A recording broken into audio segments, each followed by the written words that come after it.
Shalom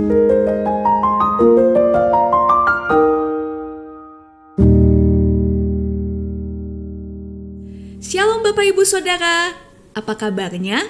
Senang sekali kita bisa berjumpa dalam program Sapaan Gembala. Sebelum kita bersama disapa oleh kebenaran Tuhan, mari kita berdoa. Ya Tuhan, kami rindu untuk disentuh, untuk disapa, dan juga diubahkan oleh kebenaran-Mu. Kami membuka hati, diri, telinga kami, agar firman ini tidak berlalu begitu saja, tetapi kami pegang dan kami lakukan di dalam hidup kami. Terima kasih Tuhan. Amin. Saudara, renungan kita pada hari ini diambil dari Amsal pasal 30 ayat 1 hingga 9. Saudara bisa membaca keseluruhan ayat ini di tempat masing-masing, namun saya akan membacakan Amsal 30 ayat 8 hingga 9 bagi kita sekalian. Demikian. Jauhkanlah dariku kecurangan dan kebohongan. Jangan berikan kepadaku kemiskinan atau kekayaan. Biarkanlah aku menikmati makanan yang menjadi bagianku, supaya jangan kalau aku kenyang, aku menyangkalmu dan berkata, siapa Tuhan itu? Atau kalau aku miskin, aku mencuri dan mencemarkan nama Allahku. Demikianlah pembacaan firman Tuhan. Nah saudara, bagian firman Tuhan ini merupakan doa dari seorang yang bernama Agur. Siapakah Agur itu? Agur adalah sosok yang cukup unik di dalam kitab Amsal. Namanya hanya muncul di pasal ini, dan kita tidak banyak menemukan informasi tentang latar belakang hidupnya. Dia bukan nabi besar, dia bukan juga pemimpin bangsa. Dia tidak dikenal secara luas, tetapi justru meninggalkan satu doa yang sangat dalam dan jujur. Apa isi doanya? Kalau kita membaca keseluruhan Amsal 30 ayat 1 sampai 9, kita bisa melihat bahwa isi doa Agur bukan berbicara tentang kesuksesan duniawi, bukan berbicara tentang pencapaian, tetapi justru berbicara tentang sikap hati yang benar di hadapan Tuhan. Agur memulai doanya dengan pengakuan akan keterbatasan dirinya. Kita dapat membacanya di ayat 1-3, di mana dia sadar bahwa dia tidak cukup bijak, tidak cukup mengerti, dan tidak sanggup memahami Tuhan sepenuhnya. Dia datang kepada Tuhan sebagai manusia yang menyadari bahwa hidupnya rapuh. Sehingga dia datang bukan untuk meminta berkat jasmani, melainkan supaya hatinya dijaga oleh Tuhan. Perhatikan doa Agur di ayat 8. Ketika ia meminta supaya Tuhan menjauhkan dia dari dua hal, kecurangan dan kebohongan. Kenapa? Saudara, Agur sadar bahwa masalah terbesar manusia itu bukan pertama-tama tentang kondisi hidup, tetapi hati yang mudah tergoda untuk hidup tidak benar. Ya makanya ada kecurangan dan kebohongan di dunia ini. Saudara, Agur lebih peduli akan integritas daripada kenyamanan hidupnya. Dia tidak ingin hidupnya tampak berhasil di luar, tetapi rusak dan hancur di dalam.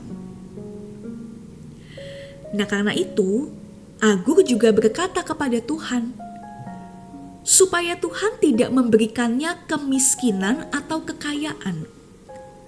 Karena Agur tahu bahwa baik kemiskinan maupun kekayaan sama-sama memiliki godaan. Kekayaan bisa membuat manusia lupa dan merasa tidak butuh Tuhan lagi. Sedangkan kemiskinan bisa menggoda seseorang mengambil jalan pintas hanya untuk bertahan hidup. Nah, itu berarti Agur meminta hidup yang cukup. Di mana cukup bukan berarti malas-malasan, gak ada usaha, tetapi cukup adalah hidup yang penuh dengan kesadaran bahwa tidak semua hal yang kita inginkan itu harus kita miliki. Tidak semua hal yang kita kejar itu bisa membawa kita semakin dekat dengan Tuhan. Nah, hidup cukup juga berarti bagaimana kita berhenti membandingkan diri kita dengan orang lain. Berhenti mengukur nilai diri kita dari pencapaian, harta, dan jabatan, sehingga kita bisa hidup dengan hati yang tenang. Karena kita tidak mudah iri ketika orang lain lebih berhasil, dan tidak mudah putus asa ketika hidup kita terasa tertinggal. Nah, jadi saudara, hidup cukup bukan tentang berapa banyak harta yang kita miliki, tapi tentang bagaimana sikap hati kita. Sebab ada loh orang yang secara materi bisa dibilang kaya, tapi hatinya selalu merasa kurang. Dan sebaliknya, ada juga orang yang mungkin terlihat biasa-biasa saja, bahkan mungkin terlihat kurang, tetapi hatinya penuh dengan ucapan syukur. Nah, ketika kita belajar hidup cukup, kita tidak lagi menjadikan harta, jabatan, atau pencapaian sebagai sumber rasa aman kita. Kita tetap bekerja dengan sungguh-sungguh. Kita tetap merencanakan masa depan dengan penuh pertimbangan. Tetapi, hidup cukup menolong kita untuk melihat bahwa Tuhan adalah sumber kehidupan yang sejati. Kita tidak lagi berkata, kalau aku punya ini, aku baru bisa bahagia. Tidak, tetapi hidup cukup mengajak kita untuk belajar berkata dan percaya bahwa di dalam Tuhan saya sudah cukup. Dan justru disitulah kita akan menemukan damai sejahtera yang sejati.